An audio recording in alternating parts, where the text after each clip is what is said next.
ఏముందయ్యా మా దగ్గర, ఏముందయ్యా మా దగ్గర?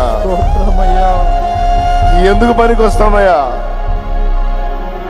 అయ్యా, మేమేమై ఉన్నామో అదంతా నీ కృప వల్లనే ఉన్నాం. నీకు మనసారా కృతజ్ఞతలయ్యా. మా బతుకులు ఎక్కడివో మాకు తెలుసు, మా బ్రతుకులు ఎలాంటివో మాకు తెలుసు, ఎక్కడి నుంచి మమ్మల్ని నువ్వు తెచ్చావో మాకు తెలుసు, ఏ స్థితిలో ఉంచావో కూడా తెలుసు. ఇదంతా నీ కృప అయ్యా.